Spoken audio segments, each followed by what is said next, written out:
À la une de ce journal, le président de la République appelle la communauté internationale à trouver une solution politique à la crise libyenne. Un discours au comité de haut niveau de l'Union africaine pour la Libye. Clôture des travaux du sommet du comité de haut niveau de l'Union africaine pour la Libye, une réunion à Brazzaville, dans la capitale congolaise. Le comité interministériel sur les modalités de mise en œuvre et de suivi du programme prioritaire examine les meilleurs moyens d'exécution de ce programme. Voilà pour les titres, bonsoir et merci de vous joindre à nous. Le président de la République, Mohamed Ould Cheikh El Ghazouani, a appelé ce matin la communauté internationale à trouver avec les Libyens la bonne formule pour un cessez-le-feu durable afin de donner une chance réelle au dialogue et à la négociation. Il a mis en garde contre l'usage de la force qui ne peut qu'aggraver la crise et détériorer davantage la situation sécuritaire sur le terrain. Hypothética. Du même coup, le devenir du peuple libyen. Il a également souligné que l'Afrique doit être partie prenante dans la recherche de la solution de la crise libyenne. Écoutons l'intégralité du discours du président de la République. Excellences, Messieurs les représentants des chefs d'État, chefs de délégation,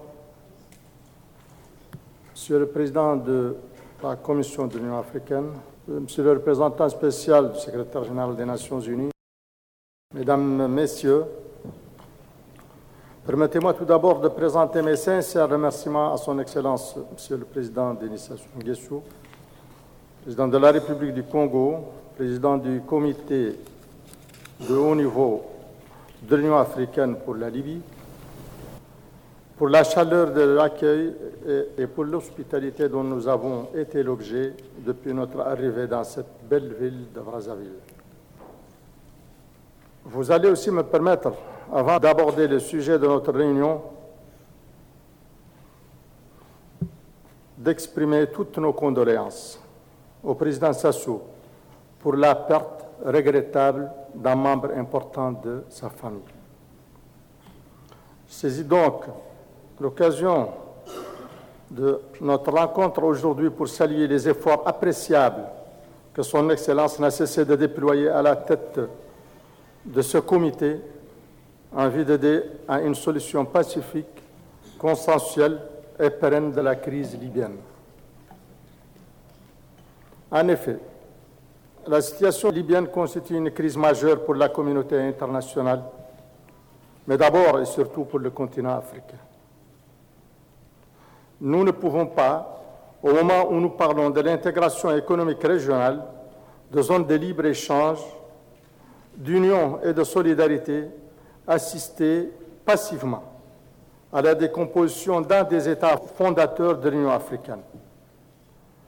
D'abord, pour le peuple libyen lui-même, qui a droit à la stabilité, à la sécurité, à la prospérité, mais aussi pour l'Afrique tout entière, qui subit de plein fouet l'impact négatif de l'instabilité et de la violence qui sévit dans ce pays, devenu malgré lui refuge de milices armées, incontrôlées et réserve stratégique en hommes et en armes des groupes terroristes agissant en Afrique. La crise libyenne perdure par le fait des interventions étrangères et la prolifération des armes. Il est donc nécessaire que la communauté internationale se donne les moyens de gagner la paix en Libye, et ce, afin d'amener les parties à un conflit à un dialogue inclusif, débouchant à terme sur une solution de règlement pacifique de la crise, garantissant l'intégrité territoriale de la Libye et le droit du peuple libyen à s'organiser et à s'auto-administrer loin de toute ingérence étrangère.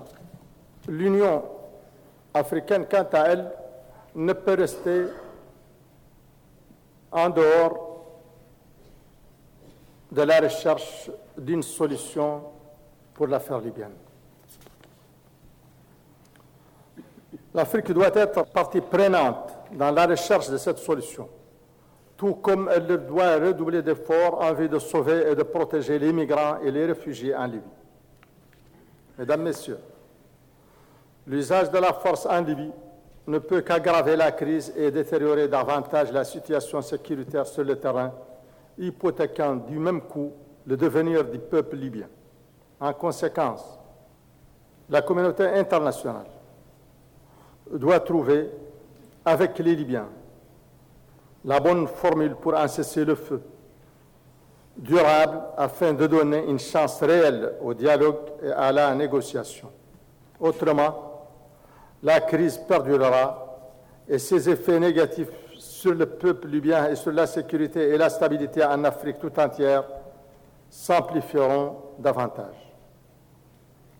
Nous restons cependant convaincus que le comité de haut niveau de l'Union africaine pour la Libye, grâce au leadership de son président, au dynamisme et la volonté sincère des pays qui y sont représentés, contribuera de manière positive à la conception et à la mise en œuvre d'une solution pacifique à la crise libyenne, afin que ce pays préserve son intégrité territoriale, se pacifie et reprenne dans la stabilité et le développement le rôle de premier plan qu'il a toujours joué au sein de l'Union africaine. Je vous remercie. Voilà, c'est donc le discours du président de la République lors du sommet de l'Union africaine sur la Libye. C'est en présence du président de la République, Mohamed Ould Cheikh El Ghazouani, que les travaux du comité de haut niveau de l'Union africaine sur la Libye ont démarré aujourd'hui à Brazzaville sous la présidence du président congolais Denis Sassou Nguesso. Une réunion qui s'est tenue en présence du président djiboutien, du président de la commission de l'Union africaine, du secrétaire exécutif de l'Observatoire du Sahara et du Sahel, ainsi que du représentant spécial du secrétaire général des Nations Unies en Libye et des représentants des parties libyennes. Malika Nekli nous en dit plus. La capitale congolaise Brazzaville a abrité les travaux du comité de haut niveau de l'Union africaine sur la Libye, sous la présidence du président congolais, M. Denis Sassou Nguesso, en présence du président de la République, M. Mohamed Ould Cheikh El Ghazouani, du président djiboutien, M. Ismaël Omar Guelleh, du président de la Commission de l'Union africaine et du représentant spécial du secrétaire général des Nations Unies en Libye et des représentants des parties libyennes. Le président congolais, M. Denis Sassou Nguesso, président du comité de haut niveau de l'Union africaine sur la Libye, a souligné que l'Union africaine doit être partie prenante dans la recherche d'une solution et du suivi des décisions du sommet de Berlin. Il a appelé l'Union africaine à présider un sommet de la réconciliation nationale avec la participation de toutes les parties politiques libyennes de ce pays africain. D'autant que la question libyenne relève de l'humanitaire et que le peuple libyen a droit à la stabilité et à la sécurité sur son territoire, loin des dangers et des ingérences étrangères mues par des intérêts qui leur sont propres. Le représentant spécial du secrétaire général des Nations Unies en Libye a quant à lui mis l'accent sur la gravité de la situation en Libye, qui est devenue un terrain où sévit la prolifération d'armes et d'équipements militaires de toutes sortes, en plus de la présence de groupes armés venant de différentes parties du monde. Le représentant spécial du secrétaire général des Nations Unies a indiqué que Tripoli est menacée plus que jamais par la migration de ses populations à cause de la guerre. Il a souligné l'impact économique de la guerre sur la Libye, qui n'a accès qu'à 5% de sa capacité de production pétrolifère du fait de la fermeture de sites et de raffineries. Il a souligné que l'absence d'une décision du Conseil de sécurité sur l'arrêt des opérations militaires en Libye reflète la division de la communauté internationale. Il a souligné que le sommet de Berlin a permis d'avoir des engagements de grandes puissances qui sont impliquées dans le conflit en Libye afin qu'il arrête tout envoi d'armement et de groupes armés en Libye. Mais cet engagement, dit-il, n'a pas été complètement respecté. Il a ajouté qu'il y a possibilité de dialogue politique entre le gouvernement de l'entente et le Haut Conseil d'État, appelant l'Union africaine à fournir des efforts supplémentaires dans ce cadre afin d'impulser ces orientations qui visent la recherche d'une solution politique à la crise libyenne. Le président de la Commission de l'Union africaine, M. Moussa Faki Mahamat, a indiqué que le non-respect de l'embargo sur les armes et la prolifération des groupes armés en Libye, en plus de l'ingérence étrangère, menacent de manière sans précédent la Libye. Il a ajouté que l'Union africaine poursuit ses efforts en vue de trouver une solution acceptée par les différentes parties. Il a mis en exergue les efforts et les contacts de l'Union africaine dans ce cadre. Il a exprimé le refus de l'Union africaine de toute solution militaire appelant à une solution politique inclusive en Libye. Les interventions des représentants des organisations internationales ont mis l'accent sur les dangers de la situation en Libye et à la nécessité de trouver une solution politique pérenne, inclusive, afin d'éviter aux Libyens les dangers de la guerre et de la division, et afin de redonner à la Libye la place qui lui sied en Afrique et dans le monde.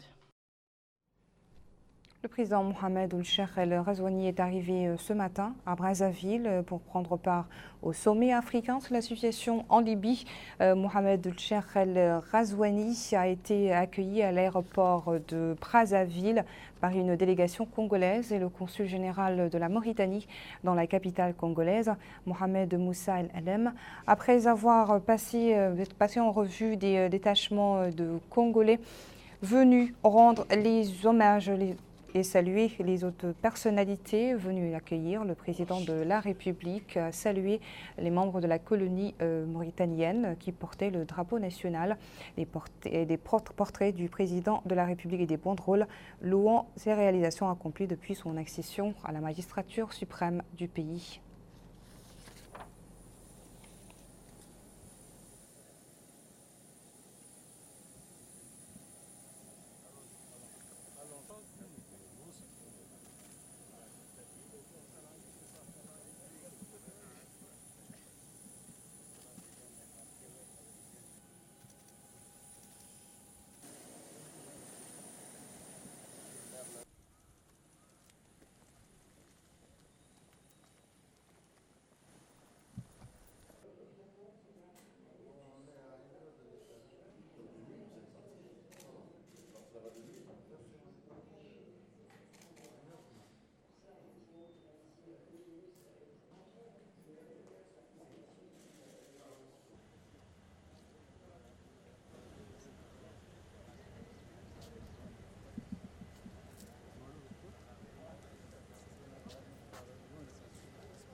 Non, poussez ma voiture, frère. Avancez.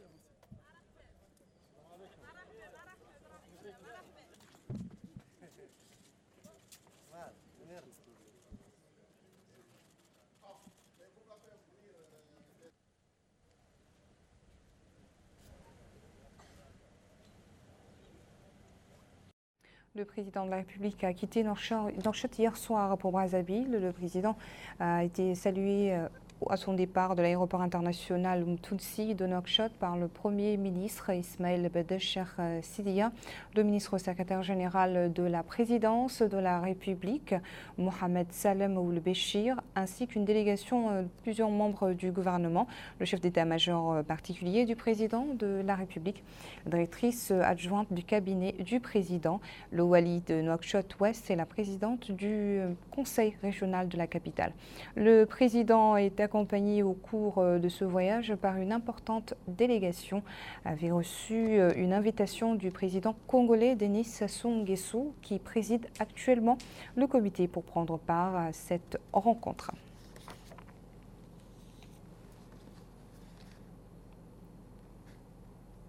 Les questions d'intérêt national touchent directement la vie des citoyens. Elles couvrent la santé, l'éducation, la construction de routes, entre autres, et offrent toutes les conditions d'une vie décente pour le citoyen. Tous ces projets et préoccupations ont été annoncés par le président de la République dans un discours prononcé hier au quartier Tarhil 18 de Nouakchott, en marge de la pose de la première pierre d'un ensemble de projets. Boubacar Baylaban nous en dit plus. Le programme prioritaire lancé hier à partir du quartier Tarhil de Toujénine dans la wilaya de Nouakchott Nord par le président de la République, M. Mohamed Ould-Cheikh El Ghazouani, est de nature à donner une impulsion pour un changement positif et palpable dans les conditions de vie des citoyens. D'ailleurs, le président de la République a indiqué dans le discours prononcé à cette occasion que c'est dans ce cadre qu'il a été lancé le programme de sécurité sociale immédiate et dont l'une des composantes porte sur la construction de 40 km de tronçons routiers bitumés dans les quartiers défavorisés des différentes muqatas de la capitale. Ce programme de sécurité sociale immédiate comporte 20 projets couvrant les secteurs de l'enseignement, de la formation professionnelle, de la santé, des infrastructures, de l'environnement et de la solidarité, ainsi que l'appui aux citoyens et aux pauvres les plus vulnérables. L'éducation et l'enseignement professionnel ne sont pas en reste. Le programme prioritaire donne une part belle à ces deux domaines. Ainsi, le président de la République a indiqué qu'il sera procédé avant la fin de l'année à la construction de 42 établissements d'enseignement scolaire, 89 écoles avec cycle complet et 484 salles de classe pour l'extension de structures scolaires déjà existantes et l'augmentation des capacités d'accueil de notre système d'enseignement et sa préparation à accueillir l'année prochaine tous les élèves de la première année du cycle primaire en préalable de l'édification de l'école républicaine. Il a ajouté que les établissements de l'enseignement professionnel feront l'objet d'extension et un centre de formation professionnelle pouvant recevoir 1200 étudiants sera créé dans la Moukata de Riyad pour répondre aux besoins du marché de l'emploi technicien dans les différents domaines et faciliter l'intégration des fils et filles dans la vie active et à exercer des métiers qui leur garantissent les conditions d'une vie digne. Parallèlement à cela, les bourses mensuelles des étudiants seront augmentées de 5 000 anciennes ouguiyas au profit de 8 000 étudiants. Dans le domaine de la santé, le programme assurera la gratuité des soins aux personnes à faible revenu et à la prise en charge complète du suivi sanitaire prénatal et de soins infantiles en plus de la gratuité des urgences. D'ailleurs, le président de la République, M. Mohamed Ould-Cheikh Al-Ghazouani, a indiqué que le programme fera diminuer de 55% le forfait des soins pour femmes enceintes au profit de 50 000 bénéficiaires, tout comme il prendra en charge les soins des victimes des accidents de la circulation, en plus de l'élargissement de l'aide médicale et du renforcement du contrôle routier qui couvrira tous les axes principaux. Le programme assurera également la gratuité des transferts de malades entre structures sanitaires et celui des victimes de maladies aiguës telles que l'insuffisance rénale et comportera un volet de lutte contre la malnutrition chez les femmes et les enfants à travers l'ouverture de 450 nouveaux centres de nutrition. S'agissant de la solidarité sociale, de l'amélioration des conditions de vie des citoyens et de l'appui aux familles les plus pauvres, le programme de sécurité sociale immédiate élargira la base des bénéficiaires de transferts financiers. Le président de la République a déclaré dans ce sens que le nombre des bénéficiaires de transferts financiers continuera à s'accroître jusqu'à couvrir en fin 2021 près de 100 000 familles. Les ménages disposant d'abonnements sociaux qui représentent 60% de l'ensemble des abonnés domestiques verront les prix d'électricité qui leur sont appliqués baisser de 20%. La distribution gratuite des denrées alimentaires se poursuivra, a dit le président de la République, et devra s'élargir pour couvrir 100 000 familles sur l'ensemble du territoire national, et la Société nationale de poissons sera appuyée pour garantir l'approvisionnement au profit d'environ 100 000 familles avec une quantité annuelle de plus de 16 000 tonnes de poissons au tarif de 50 ouguiyas le kilogramme au lieu de 9 000 tonnes annuelles actuellement. Il a indiqué qu'une ligne de sécurisation sociale d'un montant d'1 milliard d'anciennes ouguiyas sera orientée vers les familles en milieu rural et un programme d'appui aux femmes entrepreneurs sera lancé pour l'octroi de crédits conséquents aux projets portés par les personnes aux besoins spécifiques dans les domaines promoteurs.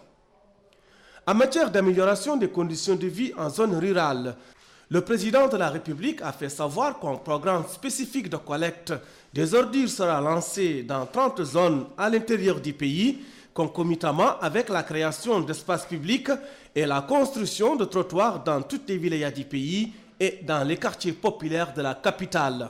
Le programme de sécurité sociale immédiate qui comporte 20 projets est financé à hauteur de 41 milliards d'anciennes ouguiyas. Pour le président de la République, ce programme prioritaire constitue le premier d'une série d'autres qui seront lancés en vue d'impulser un changement positif concret des conditions de vie des citoyens. Sa mise en œuvre créera de nombreuses opportunités d'emploi directes et indirectes. Voilà, c'est la fin de ce journal. Merci à vous de nous avoir suivis. Le rappel des titres. Le président de la République appelle la communauté internationale à trouver une solution politique à la crise libyenne. Un discours au comité de haut niveau de l'Union africaine pour la Libye. Clôture des travaux du sommet du comité de l'Union africaine pour la Libye, une réunion à Brazzaville, la capitale congolaise.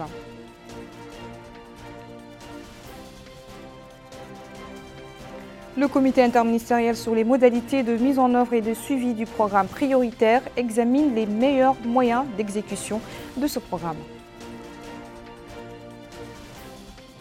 Merci et très bonne soirée à vous.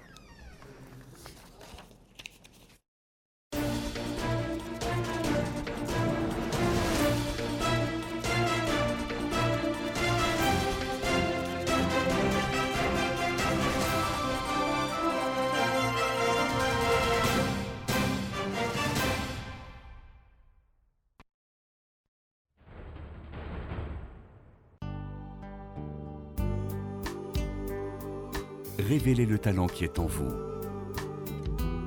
et restez connecté à votre monde. Pour cela, vous avez besoin d'un réseau large et puissant. Grâce à Moritel et au forfait GratiPlus étoile 1, profitez des meilleurs forfaits pour tous vos appels nationaux. GratiPlus étoile 1 est disponible avec les cartes de recharge de 10 à 100 ouguiya. Pour activer ton monde, tape étoile 123 étoile, le code de la recharge étoile 1 dièse. Moritel, un monde nouveau vous appartient. La carte SIM Mauritanie est de retour avec l'incroyable offre Rabih. Une nouvelle carte SIM avec plus d'avantages. 60 minutes de communication nationale offerte. Plus 30 nouvelles ouguiya de crédit gratuit. En plus d'1 gigaoctet d'internet offert, le tout est gratuit et immédiat dès l'activation de la carte SIM. Tout ça à 50 nouvelles ouguiya seulement et bien plus encore. Vous disposez d'un nouvel avantage supplémentaire. À l'activation de chaque heure nationale Allo Lil Koul, vous allez récupérer les frais de souscription. Oui, 50 nouvelles ouguiya de crédit remboursés. Avec l'offre Rabih, vous êtes le gagnant. Pour enregistrer la carte SIM, envoyez votre numéro d'identité nationale par SMS gratuitement au 127. Pour plus d'informations, contactez notre service client au 122. Shingitel, plus que vous n'imaginez.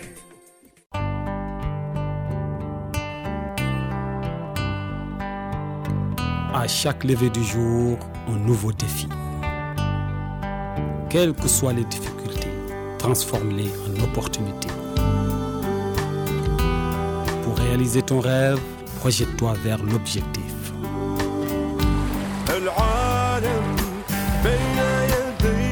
La vie est comme un océan d'une infinie profondeur. Lance tes filets et attends-toi au meilleur. Garde toujours le contact avec ce que tu as de plus cher.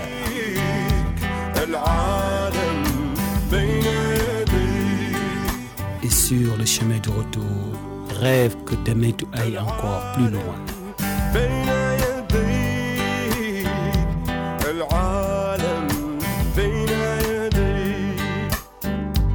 Moritel, un monde nouveau vous appartient.